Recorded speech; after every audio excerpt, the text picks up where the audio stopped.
이제는 보험의 모든 것을 알려드리는 시간입니다. 손해보험, 이익보험. 자, 오늘도 함께해 주실 손해사정업협회 부회장이시죠. 강선용 손해사정사 자리 함께하고 계십니다. 어서 오십시오. 반갑습니다. 반갑습니다. 안녕하십니까. 예.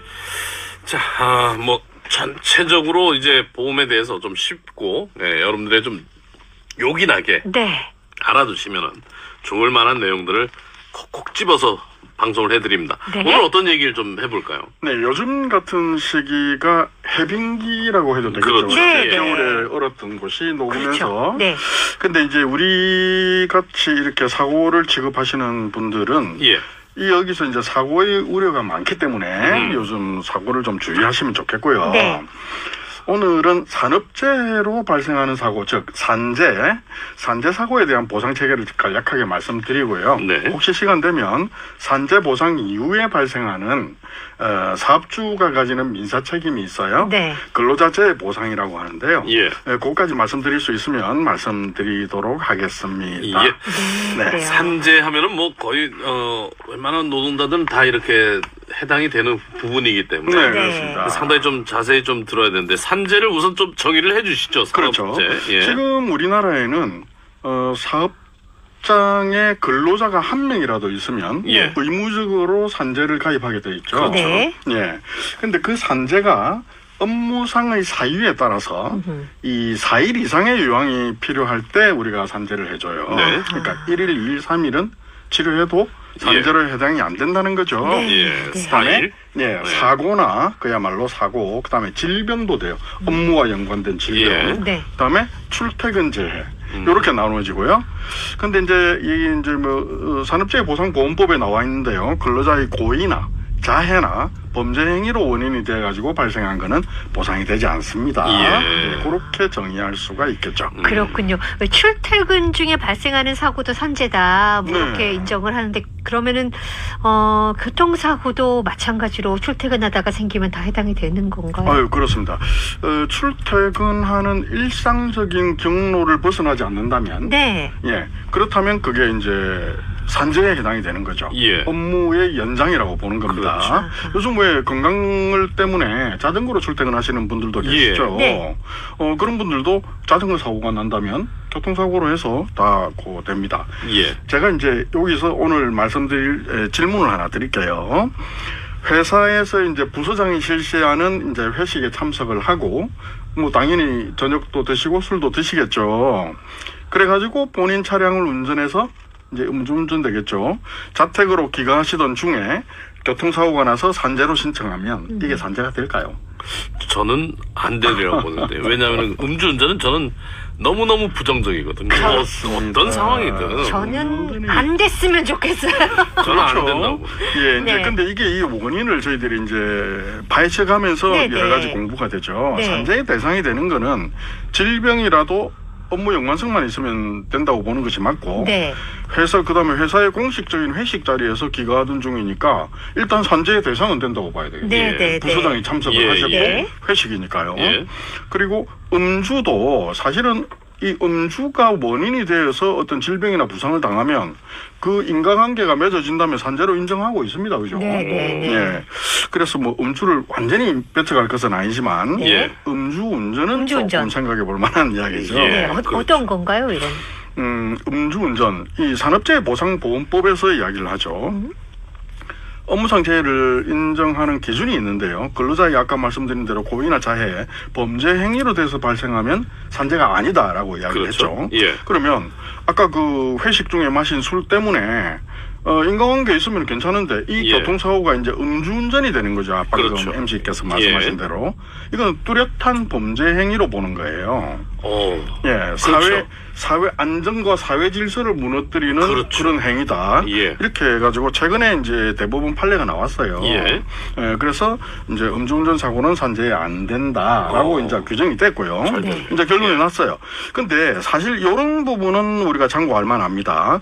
음주운전과 무관하게 발생하는 사고가 있을 수 있죠. 예. 예를 들어서 내가 이제 음주운전을 하고 있습니다. 그죠? 회식 때문에. 그래가 가다가 내가 정지선에 정지를 하고 있는데 네. 뒤에서 내 음주와 관계없이 후미 추도를 했다면 예. 그건 산재로 해결을 해줘야 되는 거예요. 그래서 음주운전이라고 해서 무조건 안 되는 건 아니고 이런 인과관계가 연계가 될 때는 가능하다 이런 부분도 있습니다. 근데 절대 음주운전해서는 안 되는데요. 절대 안 되죠. 예. 네.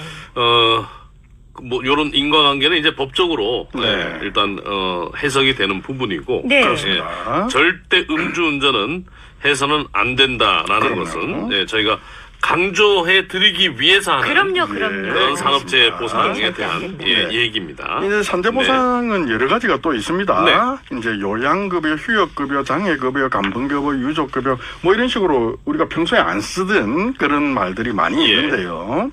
찬찬히 한번 제가 간단히 설명을 좀 드리면 예. 아 내가 뭘 혜택을 받고 있구나라는 걸 아실 수가 있을 거예요. 우선 제일 처음에 이제 요양급여라는 게요. 아까 4일 이상의 치료라고 그랬죠? 네. 그 치료비가 되는 거예요. 그렇죠. 입원이나 통원 이런 네. 거, 수술 마취. 그다음에 휴업급여는 내 평균 임금의 70%가 나와요. 예. 100%가 안 나옵니다. 100만 원이면은 70만 원 나온다는 얘기죠. 그렇습니다. 100% 예. 안 나옵니다. 이거 왜 100% 안 나오냐고 이제 이야기하시는 분도 계신데요. 네. 100% 안 나옵니다. 자동차 보험에서는 교통사고는 85%가 나와요. 네. 85%. 100% 안 나옵니다. 예. 예. 그리고 장애급여는 이 산재로 인해서 장애가 되면 1에서 14등급으로 나누고 네. 그 등급에 따라서 평균급여 곱하기 며칠 해가지고 지급을 하죠. 근데 그 한 단계마다 금액 차이가 상당합니다. 네. 그래서 본인의 장애를 잘 평가해서 잘 적용받는 것이 좋다고 생각이 예. 되고요. 네.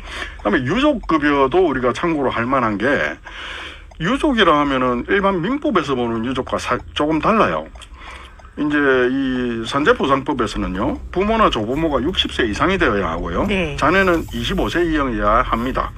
25세 이상. 네. 예. 민법에서는 그렇지 않죠. 그렇죠. 자녀는 25살 아래가 되어야 된다는 말씀. 아니죠. 아니, 자녀는 더 25세이 많아야 되어야 더 많아야 된다. 급여를 급여를 받는 받을 수가 거니까. 있죠. 예, 예. 25세 이상은 부모의 친권으로 부모가 받겠죠. 예. 그리고 주민등록표에 동거하고 있는 생계를 같이 하고 있는 사람도 된다 이렇게 해당된다. 나오거든요. 이게 뭐냐면 결혼을 안 한 동거인, 즉 사실혼 관계에 있는 분도 배우자처럼 유족으로 인정을 하고 있죠. 예. 산재에서는. 예. 그리고 내 자녀가 25세 이상인데 뭐 대학을 서울로 가는 바람에 동거하지 않는 가족이지만 주민등록은 옮겨갔지만 그런 경우에도 우리가 생계를 같이 한다고 봐서 예. 아하. 그 유족연금을 탈 수 있는 대상이 됩니다. 예. 네. 아니, 뭐 이런 거는 나중에 이제 전문가분들께서 잘 설명을 아, 해 주시겠는데 그러게요. 오늘 중요한 핵심 포인트는 산재 네. 요양 신청서를 자필 서명할 때 조심해야 될 부분이 있다면서요. 예, 이게 예. 그 산재가 우리가 발생하게 되고 병원에 예. 입원이나 수술을 하게 되면 경황이 없습니다. 그죠? 그렇죠. 회사에서도 뭐 각종 서류에 이렇게 사인을 해야 되는데 예. 근데 수술도 하고 정신이 없는 상태에서 그거 해줘 하고 하는데요. 이 산재 요양 신청서라는 최초에 적는 그 신청서가 있습니다. 예. 이건 보통 병원 산재 원무과 직원이 이렇게 줍니다. 예. 근데 사실 이게 수술을 하거나 뭐 이럴 때 보통 그 서류가 올라오거든요. 예. 네. 그럼 뭐 산재 신청해 주니까 감사합니다 하고 이제 자필 서명을 하는 경우가 그렇죠. 있습니다. 예. 신청서니까. 네, 신청서니까요. 예. 근데 이게 조금 조심하셔야 될 부분이 많이 있습니다. 예. 거기에 보면은 사고 경위, 예. 사고 경위를 정확하게 적게 돼 있고 목격자도 적게 돼 있거든요. 예. 그런 부분이 정확하게 적혔나 보고 예. 그다음에 회사에서 내 대신 뭐 노무를 담당하는 직원이 적는다든지 네. 또는 원무과에서 적는다든지 이럴 경우에는 내 사고 원인과 정말로 맞는지를 확인해 보셔야 돼요. 직접. 네. 확실하게 그 사고 네. 상세하게. 예를 들어서 예. 내가 높은 곳에서 떨어졌는데 1m 50 정도 되는데 예를 들어서 50cm 정도의 곳에서 떨어졌다. 이렇게 그럼 아니다 이거죠. 예. 아니다. 그 예. 부상의 정도가 다르잖아요. 다르죠. 예. 그다음에 목격자가 있는데 목격자가 안 적혔다든지. 예를 들어서 그 피해자가 네. 사망하셨을 경우에 네. 그럼 유족들도 이걸 잘 봐야 되겠군요. 그렇습니다. 최초에 예. 가족에게 연락이 온다면 예. 그런 중대사고는 지금 그 산재에 의한 중대사고는 중대처벌법이 있죠. 예. 그렇죠. 그러면 반드시 회사 내에 중대사고 보고서가 있어요. 네.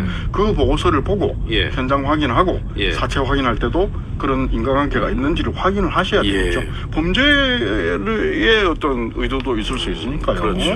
근데 산재인 경우에는 경찰서에서 조사는 안 하죠. 예. 경찰이 도움을 좀 받을 수도 있나요? 이제 충분히 의심이 가는 경우에는 예. 고소나 고발에 의해서 조사를 할 수도 있겠죠. 예. 그러면 이게 산재 요양 신청서를 처음에 네. 적은 것을 수정하거나 이러지는 못하는 겁니까? 그래서 말씀을 드리는 거예요. 아하. 이게 최초에 적은 그 산재 요양 신청서는 본인이 확인하고 밑에다가 사인을 하는 거기 때문에 예. 네. 1차 내 확인을 거쳤기 때문에 효력이 있단 말이에요. 예. 그런데 그게 제가 강조를 드리는 이유는 산재는 과실이 있어도 산재가 적용이 되죠. 네. 근데 과실이 산재가 있어도, 끝난 네. 이후에 네. 이 사업주의 민사 책임을 다룰 때에는 네. 내 과실을 계산을 해요. 그러면 그 사고 경위에 내가 과실이 많은 것으로 나와 있다면 네. 나중에 근저보상을 청구할 때 예. 내가 많은 손해를 보게 되겠죠. 그렇죠. 뭐 1억 원을 받을 수 있는 네. 민사소송이었는데 네. 내 과실이 70%다 그러면 3천만 원밖에 못 정확하십니다. 예. 그래서 그런 거를 물론 그 경황 중에 예. 물론 다 챙기기는 힘들겠으나 네. 예. 본인의 자필 서명에 의해서 사고 경위가 나와 있는 부분은 최소한 검토라도 하셔서 그럼요. 네, 그렇죠. 나중에 다가올 그 불이익을 그러면 이게 산재 요양 신청서가 그냥 신청서가 아니군요. 그렇습니다. 굉장히 중요한 법적인 효력을 갖는 증거가 되는 그렇습니다. 거네요. 예. 증거가 되죠. 네. 이런 부분들은 우리 산재를 당하셨거나 네, 이런 네, 분들은 네. 미처 몰랐던 부분들이었기 때문에 그렇습니다. 네. 이 때로는- 금액에서 왜 차이가 날까 이러면은 이게 원인이 될 수도 있겠고. 네. 때로는 전문가를 초빙을 해서 예. 이렇게 검토도 같이 하고. 검토하는 네. 경우도 있습니다. 그 정도로 많이 민감한 부분이죠. 그러네요. 제일 중요하네요. 오늘 네. 핵심은 산재 요양을 산재를 혹시 당하셨을 경우에 네. 네. 그 병원에서나 혹은 회사에서 주는 산재 요양 신청서를 정말 꼼꼼하게 네. 예. 뭐 1.5m에서 떨어졌는데 50cm 정도에서 떨어졌다 하면은 반드시 1.5m에서 떨어졌다고 적어야 된다는 거. 그렇겠죠. 수정해야 된다는 거. 예. 예, 이런 걸 잘 확인해 주십사는. 다음 주에는 이 사업주의 민사 책임에 대해서도 한번 준비해 그렇습니다. 주십니다. 그게 이제 연계되니까. 연계되니까. 네. 알겠습니다. 알겠습니다. 그러면 다음 주엔 또 사업주의 책임에 대해서도 네, 예, 자세하게 알아보도록 알아보도록 하겠습니다. 하겠습니다. 네. 네. 자, 지금까지 손해보험, 이익보험, 이 산재요양급여의 종류와 산재요양 신청서상의 사고 경위에 대해서 자세하게 알아봤습니다. 지금까지 강선용 손해사증사였습니다. 오늘 말씀 감사합니다. 네, 감사합니다. 네, 45분 교통정